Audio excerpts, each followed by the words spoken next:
Pembacaan firman Tuhan pagi hari ini diambil dari Amsal 30 ayat 1 sampai 33 dibawakan Ibu Nerliana. Lukas pasal 3 ayat 1 sampai 19 oleh Pak Mulya.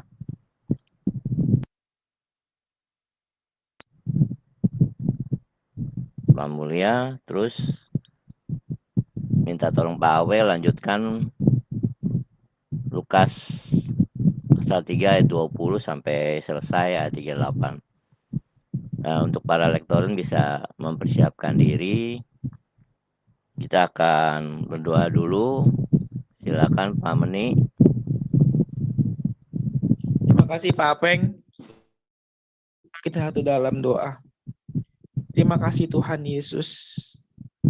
Engkau selalu ada untuk kami, Engkau menolong kami Tuhan. Engkau jadikan kami berharga di mata-Mu Bapa. Biarlah puji-pujian yang sudah kami naikkan ini Tuhan, boleh menjadi sebagai ucapan syukur kami Tuhan, atas semua kebaikan Tuhan dalam kehidupan kami hari lepas hari Tuhan. Terima kasih Bapa. Sebentar lagi kami akan mendengarkan firman-Mu Tuhan. Engkau urapi pelayan firman-Mu Pastor Paul Tuhan, dan para lektor yang akan membaca firman-Mu.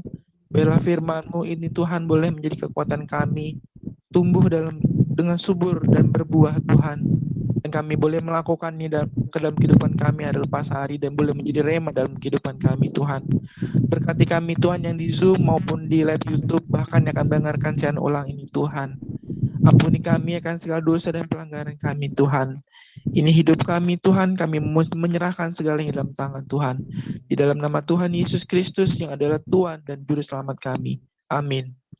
Terima kasih Pak Apeng. Amin, terima kasih Pak Meni. Silakan Ibu Nerliana dibuka mic-nya. Terima kasih Pak Apeng. Shalom Pak Apeng. Shalom. Wow, Bu Ana.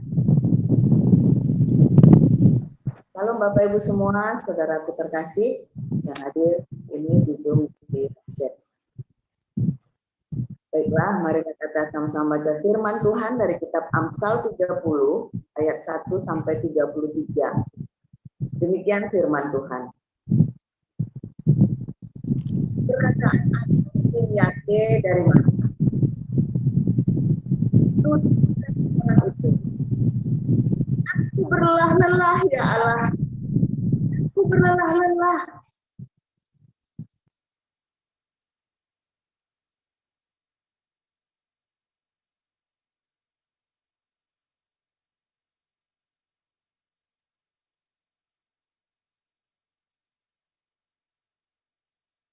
Bu Nerliana ketutup itu mic-nya.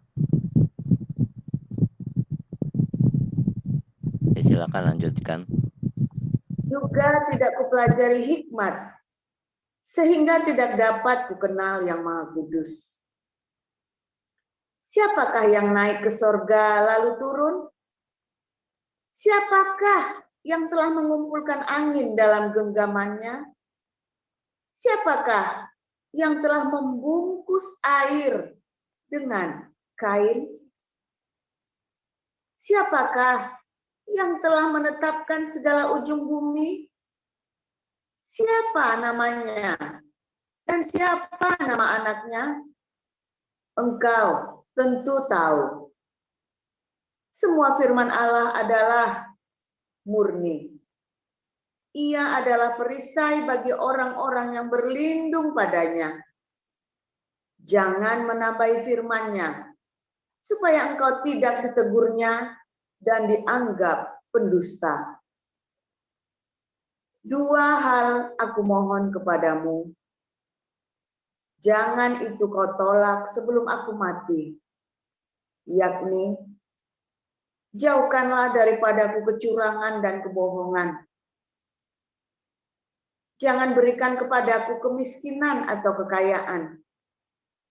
Biarkanlah aku menikmati makanan yang menjadi bagianku, supaya kalau aku kenyang, aku tidak menyangkalmu dan berkata, siapa Tuhan itu? Kalau aku miskin, aku mencuri dan mencemarkan nama Allahku. Jangan mencerca seorang hamba pada tuannya, supaya jangan ia mengutuki engkau, dan engkau harus menanggung kesalahan itu. Ada keturunan yang mengutuki ayahnya dan tidak memberkati ibunya. Ada keturunan yang menganggap dirinya tahir, tetapi belum dibasuh dari kotorannya sendiri. Ada keturunan yang berpandangan angkuh, yang terangkat kelopak matanya. Ada keturunan yang giginya adalah pedang, yang gigi-giginya adalah pisau, untuk memakan habis dari bumi orang-orang yang tertindas.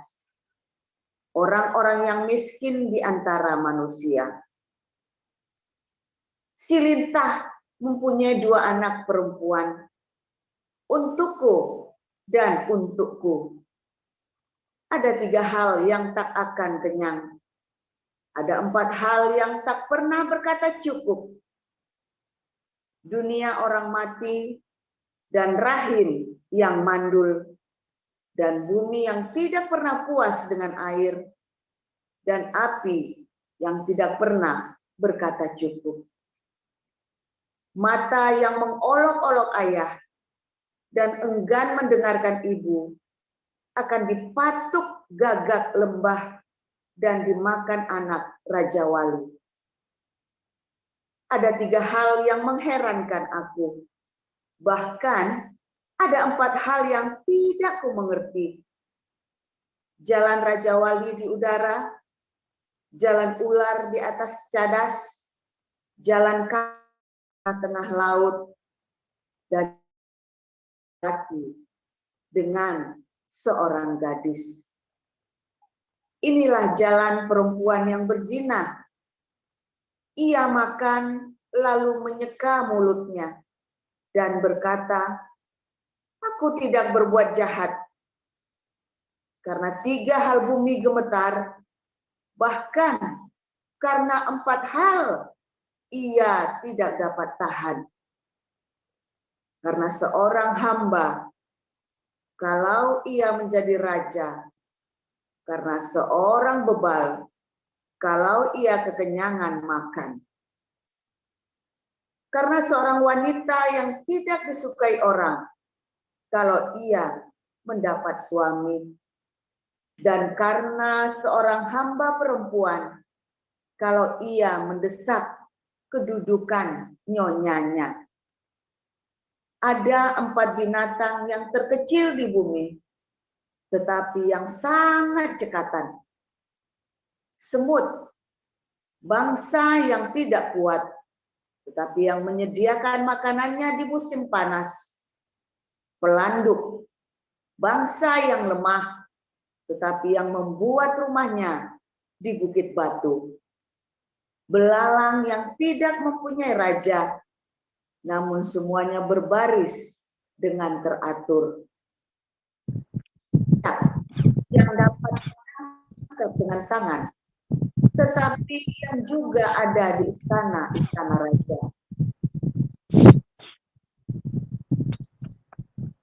Ada 3 binatang yang gagah langkahnya, bahkan 4 hal yang gagah jalannya, yakni singa yang terkuat di antara binatang, yang tidak mundur terhadap apapun.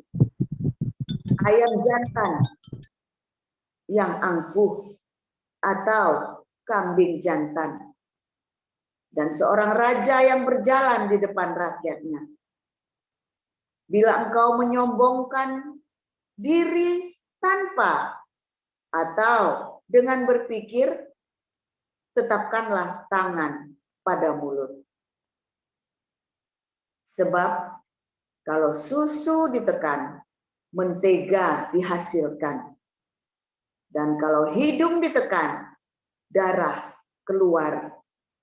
Dan kalau kemarahan ditekan, pertengkaran timbul. Demikian pembacaan firman. Ya, silakan Pak Mulya, Lukas pasal 3 ayat 1 sampai 19.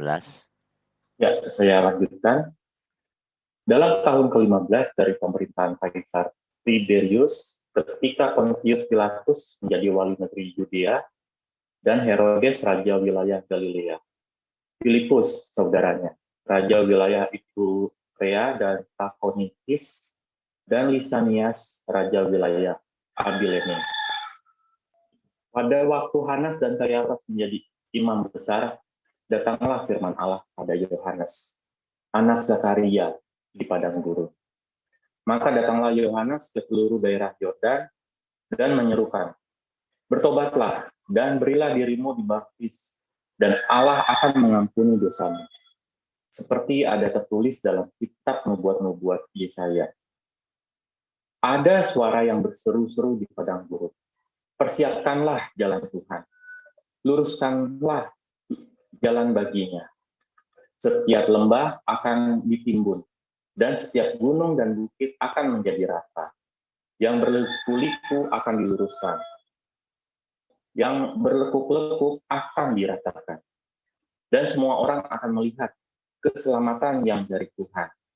Lalu ia berkata kepada orang banyak yang datang kepadanya untuk dibaptis. Katanya, "Hai, kamu keturunan ular beludak, siapakah yang mengatakan kepada kamu supaya melarikan diri dari murka yang akan datang? Jadi, hasilkanlah buah-buah yang sesuai dengan pertobatan. Dan janganlah berpikir dalam hatimu, Abraham adalah bapa kami, karena aku berkata kepadamu, Allah dapat menjadikan anak bagi Abraham dari batu-batu ini. Kapak sudah tersedia pada akar pohon, dan setiap pohon yang tidak menghasilkan buah yang baik akan ditebang dan dibuang ke dalam api." Orang banyak bertanya kepadanya, "Jika demikian, apakah yang harus kami perbuat?" Jawabnya, "Barang siapa mempunyai 2 helai baju, hendaklah ia membaginya dengan orang yang tidak punya. Dan barang siapa mempunyai makanan, hendaklah ia berbuat juga demikian." Ada datang juga pemungut-pemungut cukai untuk dibaptis, dan mereka bertanya kepadanya, "Guru, apakah yang harus kami perbuat?" Jawabnya, "Jangan menagih lebih banyak daripada yang telah ditentukan bagimu." Dan prajurit-prajurit bertanya juga kepadanya, "Dan kami, apakah yang harus kami perbuat?" Jawab Yohanes kepadanya, "Jangan merampas dan jangan memeras, dan cukupkanlah dirimu dengan gajimu." Tetapi karena orang banyak sedang menanti dan berharap, dan semuanya bertanya dalam hatinya tentang Yohanes, kalau ia adalah Mesias. Yohanes menjawab dan berkata kepada semua orang itu, "Aku membaptis kamu dengan air, tetapi ia yang lebih berkuasa daripadaku akan datang, dan membuka tali kasutnya pun aku tidak layak. Ia akan membaptis kamu dengan Roh Kudus dan dengan api. Alat penampi sudah di tangannya untuk membersihkan tempat pengirikannya dan untuk mengumpulkan gandumnya ke dalam lumbungnya.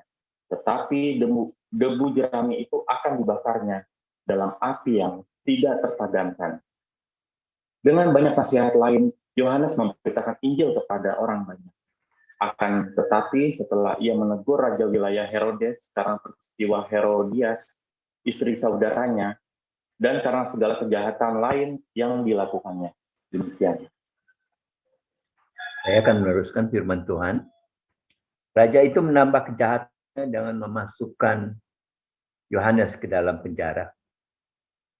Ketika seluruh orang banyak itu telah dibaptis dan ketika Yesus juga dibaptis dan sedang berdoa, terbukalah langit dan turunlah Roh Kudus dalam rupa burung merpati ke atasnya. Dan terdengarlah suara dari langit, "Engkaulah anakku yang kukasihi, kepadamulah aku berkenan." Ketika Yesus memulai pekerjaannya yang berumur kira-kira 30 tahun, dan menurut anggapan orang, ia adalah anak Yusuf, anak Eli, anak Matat, anak Lewi, anak Malki, anak Yanai, anak Yusuf, anak Matika, anak Amos, anak Nahum, anak Hesli, anak Nagai, anak Maat, anak Matika, anak Simai, anak Yosek, anak Yoda, Yohanan,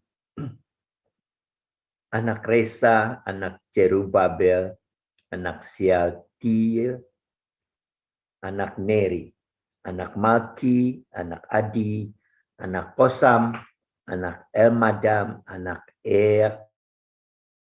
Yesua, anak Eliezer, anak Jorim, anak Matat, anak Lewi, anak Simeon, anak Yehuda, anak Yusuf, anak Yonan, anak Eliakim, anak Melea, anak Mina, anak Matata, anak Nathan, anak Daud, anak Isai, anak Obed, anak Boas, anak Salmon, anak Nahason, anak Ami Nadab, anak Admin, anak Arni, anak Herson, anak Peres, anak Yehuda, anak Yakub, anak Ishak, anak Abraham, anak Tera, anak Nahor, anak Seruk, anak Rehu, anak Peleg, anak Eber, anak Salmon, anak Kenan, anak Arpaksad, anak Sem, anak Nuh, anak Lemek, anak Metusala, anak Henok, anak Jarek, anak Mahalaleel, anak Kenan, anak Enos, anak Set, anak Adam, anak Allah. Demikianlah firman Tuhan. Ya, terima kasih untuk para lektoren, Pak Awe, Pak Mulia, dan Ibu Neliana. Kita akan mendengarkan firman Tuhan pagi hari ini. Pak Pengkui nggak kedengeran suaranya, Pak. Kita akan mendengarkan firman Tuhan yang akan disampaikan Pastor Paul hari ini dengan judul Miskin dan Kaya. Silakan Pastor Paul. Haleluya, luar biasa firman Tuhan, selalu baru setiap hari dan selalu memberikan rema dan selalu memberikan tuntunan-tuntunan yang baru dalam hidup kita ya. Sehingga Anda ya kalau punya hokmah, bina dan das, ya Anda kan hidupnya akan terhindar dari dosa. Di awal sekali kita sudah belajar ya. Amsal itu adalah supaya Anda hidup di dunia ini diberkati. Sehingga kalau Anda hidupnya diberkati dengan benar, bukan berkat hawa nafsu ya, tapi diberkatinya dengan benar, ya maka Anda akan menikmati hidupnya ini nggak susah. Anda harus menjaga kekudusan, menjaga hidup benar, tetapi Anda juga hidup diberkati. Ya, nggak menyiksa diri, ya seperti yang dilakukan oleh banyak sekali kepercayaan di dunia ini. Untuk mendekat sama Tuhan, Anda kudu menyiksa diri. Sangkal diri dan pikul salib itu bukan menyiksa diri, saudara ya. Beda banget ya. Menyiksa diri itu nggak ada apa-apa, saudara nyiksa diri. Misalnya saudara pukul-pukul pecut-pecut munggu Anda pakai cambuk gitu ya. Ada beberapa sekte Kristen yang sampai menafsirkan bahwa untuk merasakan penderitaan Kristus itu harus nyambukin badannya sendiri itu ya. Itu namanya menyiksa diri, nggak ada angin, nggak ada hujan, nyambukin diri sendiri, saudara. Itu menyiksa diri. Ya, terus ada yang jalan di biara-biara tertentu, ada yang jalan berlutut sampai naik ke atas puncak bukitnya itu, di tempat di mana ada biaranya itu, di mana ada tempat berdoanya, dia berlutut, dia jalan saudara sampai berlutut sampai dengkulnya itu dedel. Itu namanya nyiksa diri, saudara. Ya, Amsal membuat Anda punya hikmat, pengertian, dan pengetahuan untuk Anda bisa menikmati hidup di dunia ini dengan benar tanpa harus menyiksa diri. Ya, di awal kita sudah belajar. Nah, kata menyiksa dirinya baru saya tambahkan sekarang ini ya, di awal belum saya kasih tahu. Jadi Anda akan hidup menikmati di dunia ini. Nah, bagaimana caranya, saudara? Nah, kita ingat ya, berkat Tuhanlah yang menjadikan kaya. Tuhan tidak akan menambahkan kesusahan di dalamnya. Tetapi kemarin kita sudah belajar, kalau kamu tidak kerja, jangan makan. Nah, ini kudu kerja, saudara. Tadi Amsal bagus sekali ya. Ini judulnya Agur bin Yakeh Raja Masa. Nah, saya kasih tahu artinya dulu ya, secara umum. Ada banyak sekali tafsiran mengenai Agur bin Yakeh Raja Masa. Tapi ini sebenarnya Agur bin Yakeh Raja Masa ini adalah Salomo sendiri, saudara. Karena Agur bin Yakeh Raja Masa ini di dalam literasi rabbinik, nanti kalau Anda baca juga di literasi yang di Kabat.org atau apa itu ya, itu sebenarnya artinya orang ya yang bisa mengesampingkan dosa. Nah, yang orangnya hidup tanpa beban, bisa mengesampingkan dosa. Karena dia mengerti firman Tuhan. Ya, kata ithiel itu ya, ot dari kata et sama el. Et itu adalah sabda ya, et sama el. Dari kata sabda Allah. Ya. Orang yang mengerti sabda Allah, maka dia hidupnya akan bisa mengesampingkan dosa dalam hidupnya. Nah, sabda Allah yang mana, saudara? Harus rema, harus taat, harus rema, harus tafarim. Sehingga dia melimpah dengan hidupnya dengan sabda Allah, sehingga dia bisa, hidupnya bisa terhindar dari dosa. Nah, Salomo sendiri adalah seorang raja yang istrinya banyak sekali, saudara.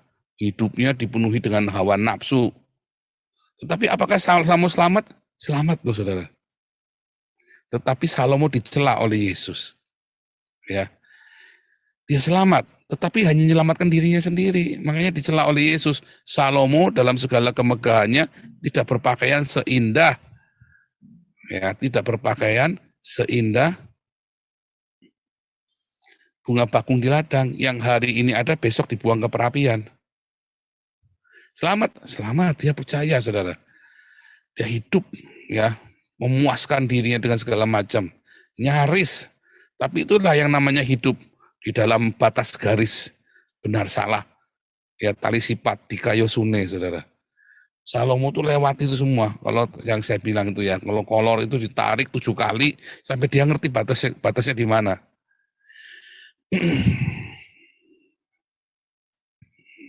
Saudara mau ikutin boleh, saudara. Kalau mau ikutin contohnya, kalau lolos. Kalau saudara cukup berhikmat seperti Salomo, ya, kalau Anda yakin punya hikmat cukup, bisa lolos. Ya, tapi ya itu terus mau apa kalau anak-anak terus bunuh-bunuhan? Kalau anak-anak terus nanti bubar, dia tetap harus bayar karena alam semesta adil. Dia lolos buat dirinya sendiri, saudara.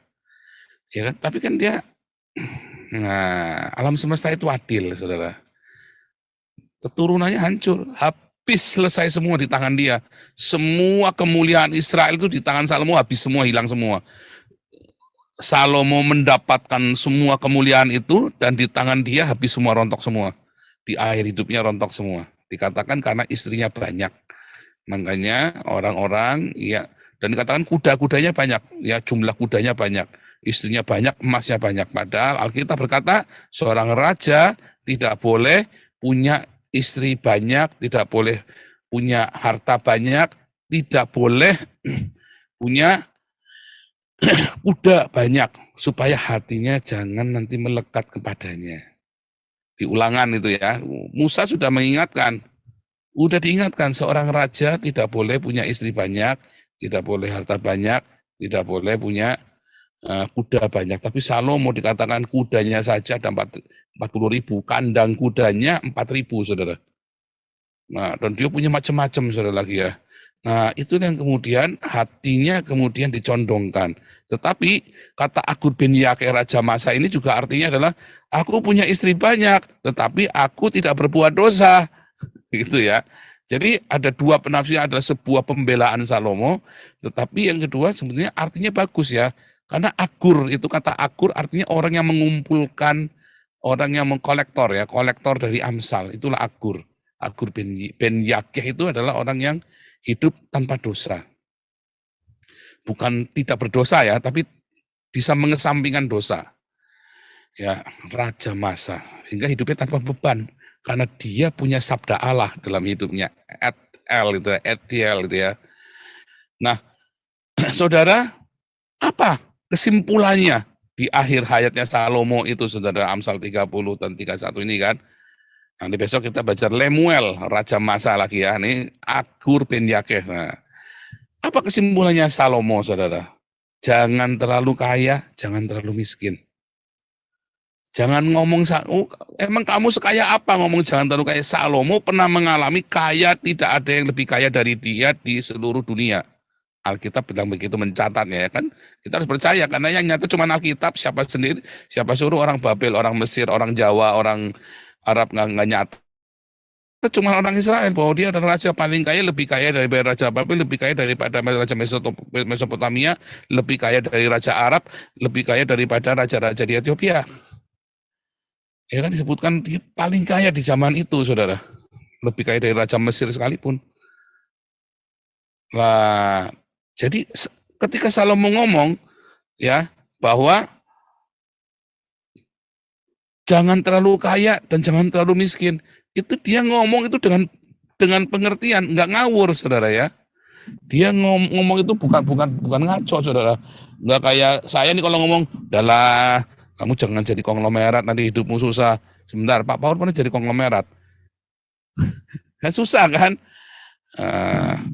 Cerita tentang persinahan. Emang Pak Paul pernah tahu rasanya bersinah? Pak Paul tahu Alex kayak apa enaknya. Kan susah. Kalau saya udah, enaknya hanya 5 menit, susahnya saya 4 tahun. Mumet, saudara, ya kan? Tahu, kamu hancur nanti hidupmu di sana. Enaknya hanya 5 menit, ya kan? Iya, kalau 5 menit, ya kan? Mumet pokoknya, saudara. Nah, saudara, makanya Amsal 30 ayat 7 itu ya, si Salomo bilang, 2 hal aku mohon kepadamu, jangan kau tolak sebelum aku mati. Ya, jauhkanlah daripadaku kecurangan dan kebohongan, jangan berikan aku kemiskinan atau kekayaan, biarkan aku menikmati makanan yang menjadi bagianku. Bagus banget ya. Biarkan aku menikmati makanan yang menjadi bagianku. Ini sebenarnya ada di dalam 1 Timotius 6 ayat 8 sampai 10. Ya, asal ada makanan dan pakaian cukuplah. Saudara tahu hidup yang paling enak itu bukan jadi orang kaya raya dan jangan juga miskin, saudara. Kalau Anda miskin kere, sedih, saudara. Sedih. Makanya saya selalu bilang kalau Anda miskin setahun, mungkin itu adalah pencobaan. Ya. Maksimum 4 tahun miskin itu, saudara. Nggak boleh sampai Anda kerem lebih dari 4 tahun, 5 tahun, itu udah kelewatan. Tapi kalau Anda lebih dari 5 tahun, Anda kerem, meminta-minta, dan Anda ngemis sana sini, ada yang salah dengan hidupmu. Ya kan? Ada yang salah dengan hidupmu. Tetapi, di satu pihak, kalau Anda kaya raya tanpa salib, ya, tanpa Anda menyalibkan dirimu dan sangkal diri, bukan bikin susah diri sendiri ya, bukan menyiksa diri, sangkal diri, pikul salib, mengasihi, mengampuni, memberkati, berdiakonia setiap hari. Ketika ada orang menganiaya kita, karena menyalibkan itu nggak bisa, harus ada orang lain yang menyalibkan kita, sangkal diri, ya, memikul salib, ya, kita disuruh memikul salib, ya kan? Lalu orang menyalibkan kita dengan salib yang kita pikul itu. Nah, kalau Anda kaya tanpa salib, Anda diberkati tanpa salib, Anda sedang berjalan menuju ke neraka. Orang yang miskin terus, ya, nggak keluar dari kemiskinannya, jangan-jangan Anda sedang ada di neraka. Anda sedang dalam, nggak ada yang nggak benar. Tapi kalau orang-orang kaya itu, yang tidak sangkal diri pikul salib, dia sedang menuju ke neraka. Sama saja, sami mawon, saudara. Yang benar adalah cukupkanlah dirimu dengan apa yang ada, ya. Asal ada makanan dan pakaian cukuplah, dan yang dikatakan di dalam Amsal 30 tadi, ya, jangan aku terlalu kaya atau terlalu miskin. Ya, supaya kalau aku kenyang, aku tidak menyangkalmu, lalu aku bertanya, siapa Tuhan itu? Kayak di banyak negara yang sukses, yang luar biasa, yang makmur. Generasi pertama mereka membangunnya di dalam takut akan Tuhan. Mereka bangun negara itu ya. Eropa ini kan dibangun dengan takut akan Tuhan, saudara. Ya, mereka tiap hari ke gereja karena selalu ada makanan di gereja. Dulu mereka habis perang porak-poranda, saudara. Oh, Indonesia kalah porak-poranda, saudara. Eropa ini dirusak sama Hitler, sama Perang Dunia I, Perang Dunia II itu menghancurkan Eropa ya, porak-poranda ya. Tetapi mereka kemudian terus bertobat, ya kan. Bahkan mereka meminta maaf kepada daerah-daerah koloni mereka, ya kan. Indonesia nggak pernah minta maaf ya sama rakyatnya ya. Eropa itu minta maaf sama rakyatnya dan minta maaf kepada wilayah-wilayah mereka pernah tindas. Makanya diampuni. Indonesia belum mengalami pengampunan karena pemimpinnya belum pernah minta ampun, belum pernah minta maaf. Ya. Dulu siapa itu lawyer gila itu bilang, oh Gus Dur sudah, ternyata belum, saudara. Gus Dur itu nggak pernah minta maaf. Sekalipun Gus Dur. Indonesia belum pernah minta pengampunan buat semua dosa-dosanya. Eropa sudah, Jepang sudah, saudara. Pengampunan itu penting, saudara ya. Minta maaf itu penting, saudara. Jangan main-main dengan minta maaf. Jangan cerita. Orang ateis pun dia tahu ya, kata maaf, permintaan maaf itu adalah sebuah awal dari pemulihan. Permintaan maaf itu adalah orang-orang ateis, dia ngerti ya, karena dia belajar sosiologi, dia belajar psikologi ya, dia belajar. Mereka ngerti bahwa kata maaf itu adalah kata mantra yang luar biasa, saudara. Ya, yang akan memulihkan dunia, yang akan memulihkan hidupmu. Kata maafkan aku, itu penting, saudara ya. Nah, jadi dua hal itu penting. Nah, ya, jangan bikin aku miskin, jangan bikin aku kaya. Orang yang paling enak itu hidup, pokoknya dia cukup dan hidup dalam berkelimpahan, tetapi bukan bermewah-mewah. Makanya hamba-hamba Tuhan yang bermewah-mewah, ada orang mencaci maki saya gara-gara saya ngeritik itu ya, Gilbert, Billy Matoka, dan saudara. Saya bilang, sekarang kau bayangin ya, pendeta ngajari kamu hidup mewah. Kapan ngajarinya, Pak? Lah, nggak usah dia ngomong, dia pakai saja, itu namanya sudah ngajari. Dia pakai saja, itu namanya sudah ngajarin, saudara. Ya, seorang hamba Tuhan, dia mengajar bukan cuma dengan mulutnya, saudara. Enggak, kalah mulutnya itu kalah dengan apa yang nampak di dalam performanya dia. Nah, kalau itu kan karep-karepnya dia kan kaya dari orok. Nah, makanya dia sebetulnya adalah penghuni neraka. Kenapa? Dia udah kaya dari orok. Dari kecil dia nggak tahu namanya pertolongan Tuhan yang sempurna. Kaya dari orok, ya dia memang sudah jatahin neraka. Kalau dia bukan penghuni neraka, dia akan seperti Tuhan Yesus, dia akan seperti Paulus. Ya, dia akan serahkan. Masa kalah sama Buddha? Masa pendeta kalah sama Buddha coba? Buddha aja itu anak raja, anak orang paling kaya di India. Dia jual semua hartanya, dia tolak itu tahta kerajaan. Ya kan, Siddhartha Gautama kan? Masa pendeta kalah sama Siddhartha Gautama? Yang benar aja. Ya kan? Tuhan Yesus tidak mengajarin untuk kita kayak Siddhartha Gautama jadi pertapa, saudara. Tetapi Tuhan Yesus ajarin, juallah segala milikmu. Lah kalau ada pendeta pakai jam tangan miliaran, pakai mau bolak-balik ganti mobil, itu pendeta sedang ngajarin Anda untuk masuk neraka, untuk hidup di dalam dosa. Karena teladan yang dia berikan, itu adalah pengajarannya dia kepada Anda. Firman Tuhan berkata, jangan berfoya-foya, jangan bermewah-mewah. Hiduplah sederhana. Boleh enggak Pak beli barang bagus? Boleh, tetapi bukan barang mewah, saudara. Bedakan barang bagus dengan barang mewah. Karena teladanmu itu loh. Nah, itu yang selalu kita ingatkan. Ending dari Amsal ini, saudara, adalah Anda harus hidup di dalam kesederhanaan. Dengan orang-orang yang hidupnya sederhana, walaupun dia punya, dia hidup dan sederhana, bukan pelit ya, beda lagi saudara, pelit. Kemarin sudah belajar kan, bedanya tamak, kikir, dan serakah. Kikir, tamak, dan serakah. Hari ini saya kasih tahu Anda kalau kerja gila-gilaan, akhirnya sakit juga. Anda nggak bisa menikmati hidup. Bekerjalah 8 jam, maksimum 10 jam. Maksimum 10 jam, saudara. Mengapa? Karena Anda harus merawat keluargamu.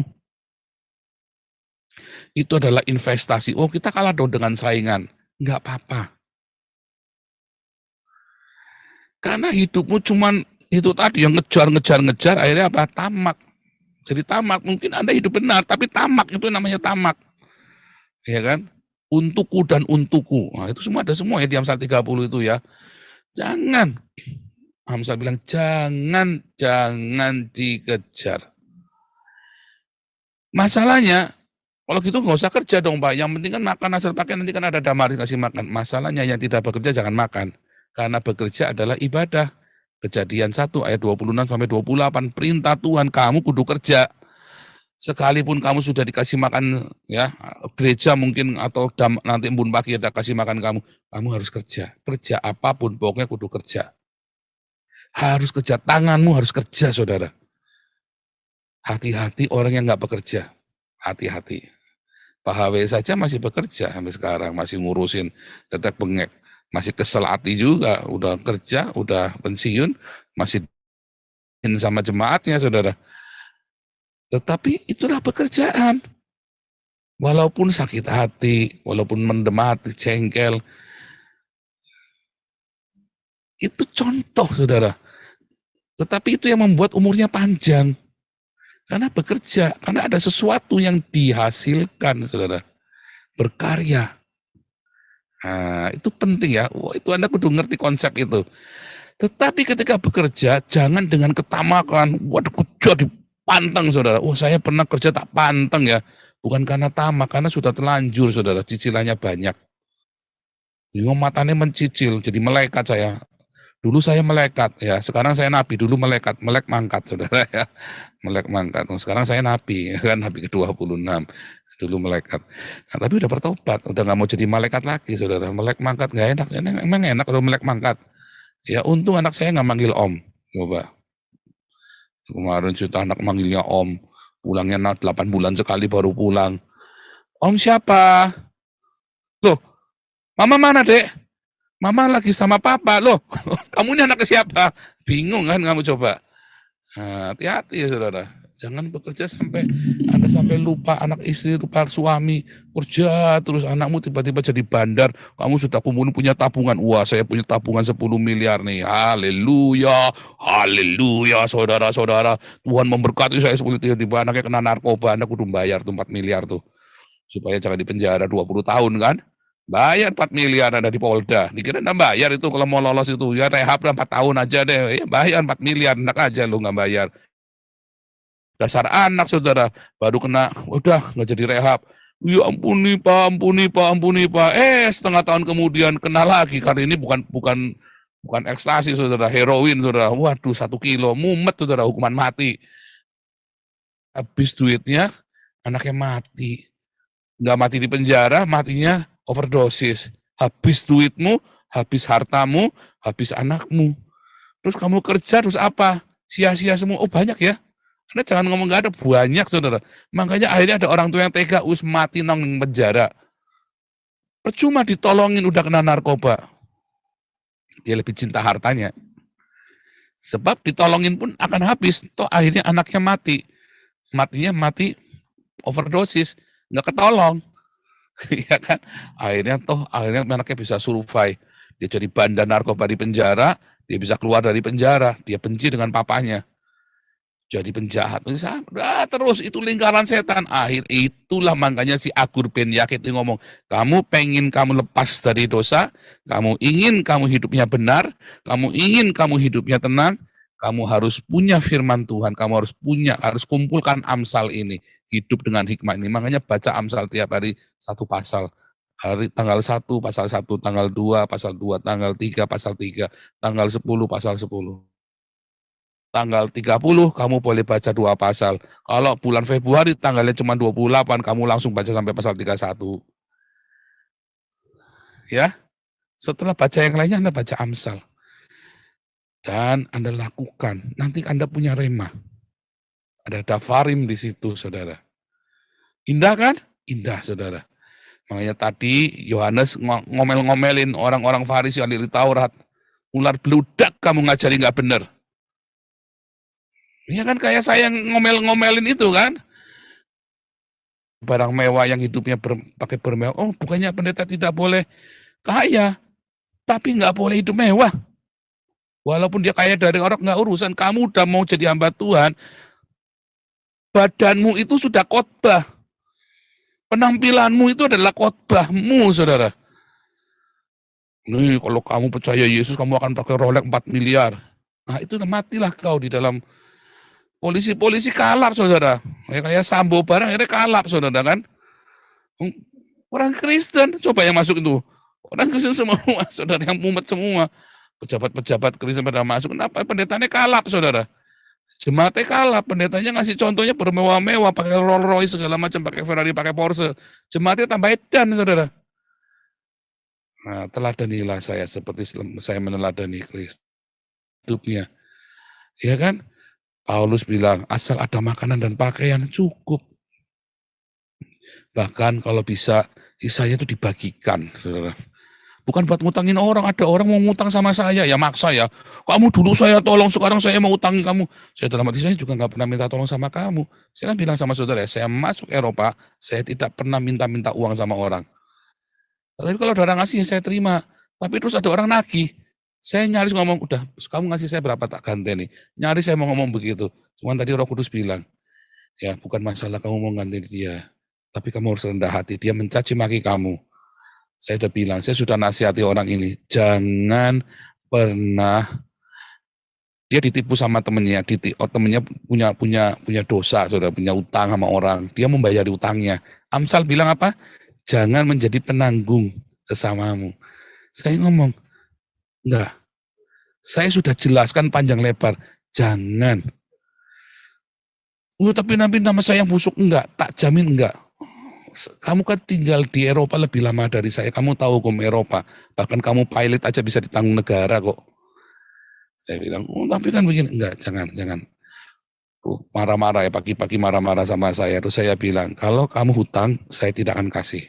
Kalau kamu butuh beras, saya kirim, hari ini tak kirim, tak antar ke rumahmu. Coba bayangin, saudara.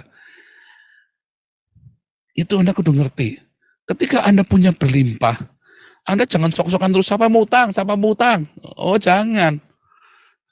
Ya, tapi kalau ada yang butuh makan, kasih saudara. Ada yang butuh pakaian, ada yang butuh anaknya sekolah, kasih. Tapi jangan sok-sokan Anda punya uang, lalu utangmu tak bayari nih, karena utang. Oh, Amsal berkata jangan pernah menjadi penanggung utang sesamamu. Jadi juga jangan, itulah Amsal ngajari dengan baik saudara. Anda juga jangan sok baik, tapi juga di satu pihak jangan kikir. Semuanya itu ada di Amsal. Indah sekali ya. Kalau Anda, dan akhirnya apa? Kalau Anda hidupnya bersahaja, Anda nggak akan tergoda sama perempuan, saudara. Nggak akan mudah yang namanya persinahan. Karena hidupmu disiplin. Entah mengapa orang yang disiplin di dalam hidupnya, dia nggak akan mudah. Saya punya om terakhir ya, wah kelebihan 5 menit, sorry ya Pak Apeng. Saya punya om hebat sekali ini ya. Ini om papa dari kakak tirinya papa saya, saudara tirinya papa saya. Om ini waktu mau menikah, saudara, ya, calon istrinya dulu itu kaya raya sekali, saudara ya, kaya raya sekali. Tetapi dia punya disiplin dalam hidupnya. Dia tahu dia belum jadi Kristen waktu itu ya, tapi dia ngerti bahwa uang itu bukan segalanya. Dia sudah belajar, dia sudah punya hikmat. Dia bilang enggak, begitu udah mulai ngatur kelewatan, ya.